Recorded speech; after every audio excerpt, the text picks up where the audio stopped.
Should punching a constituent to the ground be grounds enough for a sitting MP to be put behind bars, even for a short period of time? Well, the appeal court decided no. Mike Amesbury, the MP elected as Labour but since suspended by that party, will not be getting a custodial sentence. Instead, the sentence that was initially handed down to him of 10 weeks behind bars will be suspended for 2 years.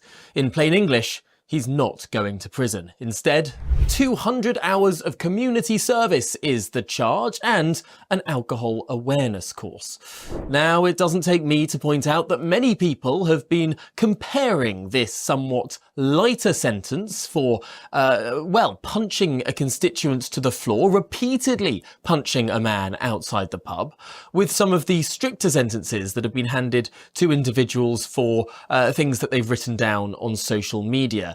Is this an example of two-tier justice, that people who actually commit violent acts against other individuals avoid prison, when people who write, albeit horrific things on social media, sometimes end up behind bars? Does that seem right? Does that seem just? Although people will, of course, point to the fact that this may well be a fairly normal sentence for people that end up in fights outside of pubs. The thing about this instance, though, is we've all seen the CCTV footage. Mike Amesbury, the Member of Parliament, is the one to swing the punch. He's not hit first. There is no sense of a fight. This is simply swing after swing after swing from someone who should know a lot better. But what does this all mean? What does this mean for the constituents of Runcorn and Helsby? This seat, of course, won by the Labour Party, a new seat after the Boundary Commission review that led to the new constituencies of the 2024 election. Well, the area before, back in 2010 and 2015, had been held by a Conservative Member of Parliament, albeit under different boundaries. But of course, for the last couple of elections, this has been back in Labour hands, although, as I say, this particular seat was divided into 3 separate seats before the boundary review. What we do know is that Mike Amesbury won with a large share of the vote in the last election, and the Reform Party, not the Conservatives, but the Reform Party, came in second place. Now, this has the noses of the Reform Party executive twitching, because of course a by-election may now be on the cards. Why do I say this? Because even a suspended sentence is grounds for a recall petition. Under the Recall Elections Act of 2015, a recall petition can be brought by constituents in the seat of an MP who has had a custodial sentence, and that does include a suspended custodial sentence, as is the case of Mike Amesbury now, or if there's been a significant suspension from the House of Commons of 10 sitting days or more. These are some of the triggers for that recall petition. So now that this new judgment has been handed down on Mike Amesbury, what happens? Well, the Speaker of the House of Commons, Sir Lindsay Hoyle, tells the returning officer for Runcorn and Helsby to start that 6-week recall petition. That means that the voters of that constituency can go to various places across the constituency for the next 6 weeks after this petition begins, and if 10% of them demand a fresh election, a by-election, well, that by-election will be granted. That's around 7,000 people that need to sign that petition. For a stroke of luck, that is actually almost the precise proportion of people who voted for the Reform Party last time. It's around 7,000 votes. Now, this could mean that we have a by-election in not too much time at all. Mike Amesbury himself, well, he's entitled to stand in that by-election, but it wouldn't be for the Labour Party, for they have suspended him.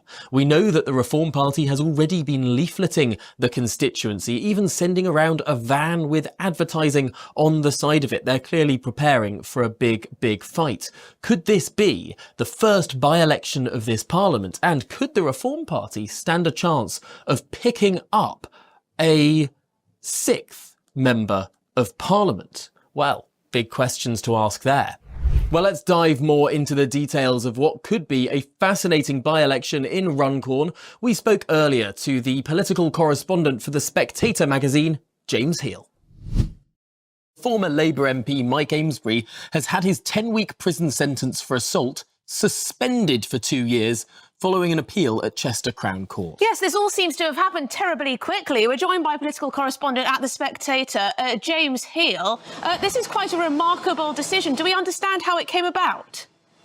Well, I think it was always clear throughout the trial that Mike Amesbury intended to appeal if it was going to go this way. And it came about because I think that he clearly doesn't fancy much the chance of going to prison. And I think that ultimately the political effects of this are going to be separated out from the real-life consequences for Mike Amesbury.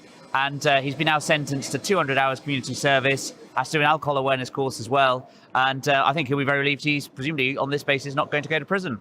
Wow, OK, 200 hours community service and an alcohol awareness course for violently assaulting one of your constituents in the street. OK. I mean, yeah, as you say, Emily, I think that some people online are already contrasting this with some of the justice that have been handed out under the current government. And I suspect there'll be people talking about it. And, if I was Reform right now, I'd obviously be trying to make a political point about sentencing. And the video of Mike Amesbury, I think, probably speaks for itself, doesn't it? And it's gone viral repeatedly since the incident happened last October. Now, of course, this all happened in Runcorn and Helsby. Lots of talk about whether or not a by-election will go ahead. We know the rules for a recall petition. There has to be a custodial sentence for an MP. That's one of the conditions whereby a recall petition can be brought. The other, a suspension from the House. But does a suspended sentence meet the guidelines set out under the Recall of MPs Act 2015? My understanding is it does, and according to the Electoral Commission website. So we will see that recall petition process going ahead. And of course, Tom, even if it wasn't in this case, there would also be the Parliamentary Commissioner for Standards process as well. And, given how they threw the book at other MPs, you think Chris Pincher, you think Boris Johnson, clearly in this case, given the force was involved, this was always going to end in a by-election, and it looks to me like it's going to be the rules around recall rather than the commissioner process, which are going to be what does for Mike Amesbury.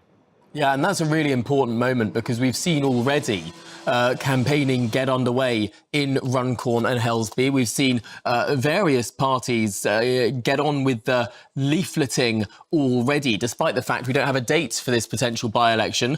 The Reform Party came in second in this constituency in the 2024 election. Do they stand a chance of winning?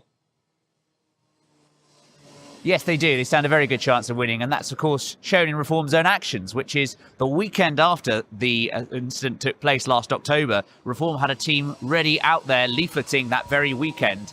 And I think if you talk to Reform UK figures, on the one hand, they'll say, this is a top 20 seat, one where Labour won with an overall majority, an absolute majority, 52% of the vote. On the other hand, they look at the polls, they look at all the headwind, they look at the fact they've now got 215,000 members. And they're quietly confident, I would say, and they stand a very good chance because there's been lots of talk about Reform's air war. Now it's time to deliver on the ground game too. What do we know about Mike Amesbury as a character? Obviously, we know about this incident and the violent assault. We know he's now going to be facing community service rather than prison time. But is he the type of man who will want to cling onto his seat for as long as he can rather than resign in honour? Well, I suspect very much, and I haven't spoken to anyone around Mike Amesbury himself, but you'd think if you were the Labour whips, you'll be trying to sort of give him the steer on what timings are going to look like. Clearly, the Labour whip's office, those in government, will want it to be at the most helpful time. Now, on the one hand, you can see the logic for going to time it with the local elections in May, if you think it's going to be a bad result, if it's going to be a loss. On the other hand, you might want to make it a story on the election night about Kemi Badenoch and Tory defeats. So I think right now it's clear that given the fact there was the appeal, given the fact that Mike Amesbury still hasn't done an immediate statement, which he thought he might do. There have previously been cases where you've had similar instances and then MPs have put out statements straight away. It might be playing a longer game on this one, Emily. OK, well, James Hill, thank you very much indeed for bringing us the latest on that remarkable story. Well, what do you make of it all? It's going to be a fascinating time in British politics. The first potential by-election, if, of course, that 10% of constituent thresholds is met. If 7,000 people in Runcorn sign this recall petition over the course of what could be the next 6 weeks, Well, we could have a fairly rapid timetable for the first parliamentary by-election of this parliament. Will the polls bear out truth? Will the Labour Party crash down from its heights of the 2024 election? Could the Reform Party pull off a surprise, or will they just run the Labour Party close? And where? Where will the Conservative Party be in all of this? They used to be competitive in this area, but have they fallen away? So many questions to ask. We'll have to follow it very closely indeed if this by-election does kick off in the coming weeks, indeed the coming months. We'll be following it here on GB News, so you know what to do. Remember to subscribe to follow all the twists and turns of this latest political drama.